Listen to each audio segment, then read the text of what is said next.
where the girl can't leave the venue without her friend, but it's getting really hot and heavy. You know where my mind might be going from there? Bathroom pole. I know it sounds crazy, but I've done it a couple times. I don't do that too much anymore, honestly, but that was like something I would do earlier in my journey where like I would really if the girl absolutely could not come with me. I would get it to a point where we're making out even in the venue, and I'm just like, oh my God, you got me like so fucking turned on. I wanna fuck you so badly. So I'm caressing the girl, I'm kissing her neck. She's like moaning, she's touching me. I put her hand on my dick, she's like rubbing my dick. We're making out more, and then I just like, come over here with me. And I just start moving towards the bathroom. Because in my mind, I'm just like, let's see what happens when I go towards the bathroom. I'm just bringing this up to just show you, when it comes to problem solving, you need to start thinking about what are all of the options and how can I start to like solve the situation? Because if the girl's like, oh, well, my friend's here, my brain needs to go to, okay, she can't leave the friend. So what are the options?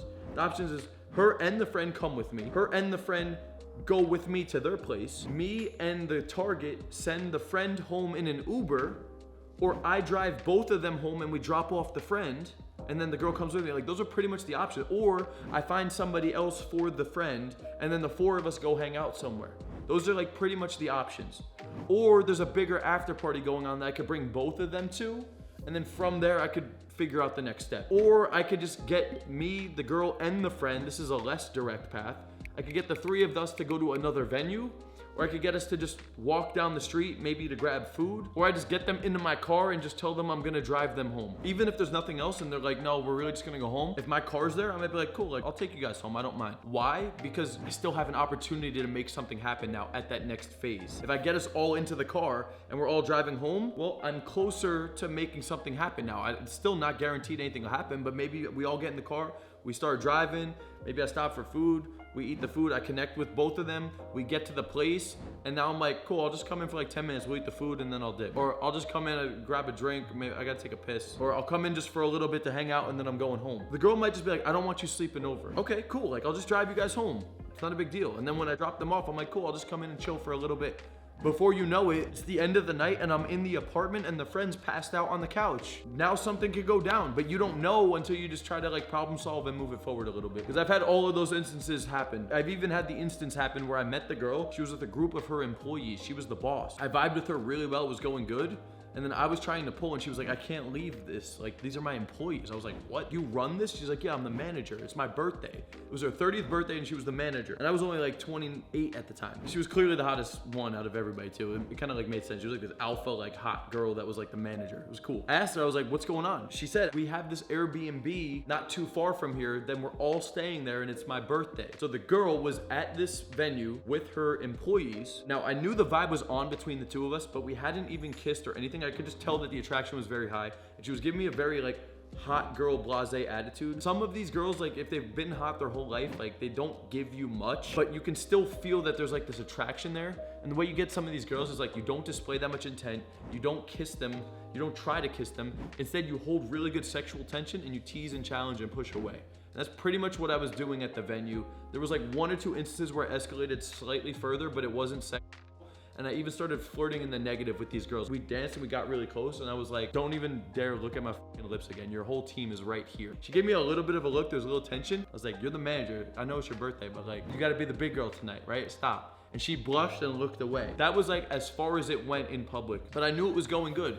And when I tried to bring her home, there was resistance, obviously, because she's like, no, I would love to, but I really can't. I'm here with all of them. We're all here from Pennsylvania. We were all in Jersey City. Pretty much they traveled 2 hours to stay at this massive Airbnb with the whole team. So she was like, I can't leave because it's my birthday and I can't let everybody know I'm going home with you as much as I want to. So I was like, okay, it's all good. We continued to vibe. The venue closed and I knew I couldn't pull in this moment. So what I did was I just tried to extend the interaction a little bit more. What does that mean? Well, I walked out of the venue with them at the same time. Keep in mind, I wasn't just talking to her. I was cool with everybody at this point. Like a couple of them dapped me up, had some jokes flowing. At one point I won over the bartender. The bartender poured us like a birthday round for her. So we all took the shot together. We left the venue now and we're walking. And we're walking and we're walking. And she's like, yeah, we're all going to my car up ahead. And I knew I was doing the math and I'm looking around and there's like, I'm doing the math and I was like, what kind of car are you guys in? She's like, oh, we're just in a normal like sedan. And I'm looking around and there's 6 of them.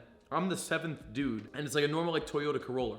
And we're still kind of far from the car, but I could see, I'm just doing the numbers in my head and I'm like, okay, it's about to get to a point where they're all gonna get in the car and the car's already gonna be packed. and I'm gonna look like the needy, desperate dude that's hovering outside of the car trying to like squeeze into the car. And I didn't want that, obviously. So what I told her as we were getting closer to the car, I said, oh, who's driving? And she was like, so-and-so. We were slightly in the back of the group, but I told her, I said, tell your friends that I'm just gonna hop in the car with you since we're only going a couple blocks, and I'll come hang out a little bit at the after party. They were pretty fun, and I knew that they would be okay with it if they heard it from her. I'm gonna get back to the video in 1 second, but really quickly, if you wanna work with me one-on-one to implement any of the concepts I talk about in any one of my videos, click the link in the description, fill out the application for an opportunity to actually work with me personally to accomplish your goals with women in dating. Link is in the description. With that being said, let's get back to the video. Now, if I didn't say anything and we just got to the car and I was hovering outside the car and I tried to get in, the whole group would have been like, dude's weird, or this dude's needy, or who the fuck is this stranger trying to like come with us? So what happened was I told her to say that. As we get closer to the car, she's like, by the way, Kyle's gonna come with us. And I knew that that was gonna require her to sit on my lap too. So as we got closer to the car, they sat in. I got into the car before she did. Then I told her to come in and sit on my lap. And so a couple of them were like, oh. It happened. She had my lap, closed the door, and we out. So now I'm in a sound-packed car with the hot girl on my lap and everybody else is in there, and we're going to the Airbnb. And I still haven't even kissed this girl yet. Just look at what happened there. I was able to win over the friend group. I was able to connect with her enough. Keep in mind, given her archetype and the style of flirting and teasing and challenging, it was a little bit more of a status game of me running that environment with the bartender, the group of friends, teasing her, pushing her away. The moment she gave me a little bit of interest, I escalated a little bit, but then there was still flirting in the negative to kind of like not over pursue or get stuck in this frame of chasing her. And then from all of that, I went with her, led outside, went with the group, told her to tell them to coordinate, got into the car, and then we were out. So that's how I got to that point. Then we get to the Airbnb, we're at the after party, and I'm hanging out with everybody. And I remember there was a hookah going, and everybody was vibing. A couple people were starting to get really drunk, but I'm with this girl, and then at some point, I volunteered to help them set up the hookah because like the dude didn't really know what he was doing. I called her over, and I was like, do you know how to set this up? And she's like, no, I have no idea. I was like, all right, let me show you. And then I moved her in front of me at the sink. I'm over the shoulder, kind of like very lightly talking into her ear in this like airy, fun, playful voice, a little bit of a flirty voice. My body's around her and I'm showing her what to do. And this is how you handle that and blah, blah, blah.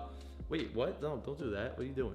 Right? No, like this. So there was a little bit of like tension in that moment, a little bit of flirtatiousness, a little bit of physicality. We set up the hookah, we're all chilling, and then the vibe's going well, and then at some point, one of the dudes has the hookah hose and he goes like this, and the fucking whole thing falls off the desk onto the ground and shatters. It's a massive like buzzkill. They sweep it up, they clean the whole thing up, and in that process, like 2 other people knocked out in the first bedroom. And then like one dude's like vibe is going really down on the couch. She goes to the bathroom, and then when she comes out of the bathroom, she goes into her first bedroom. And I saw her come out of the bathroom, and she kind of like gave me this look as she came out of the bathroom, and she went into the bedroom for a second. And so what I did was I walked up to the bedroom, and I just went into the bedroom too. And the bedroom, by the way, was just this wooden sliding door. But I remember that the door was still open, like when she went in. So I just casually walked in the door with a little bit of a smile on my face.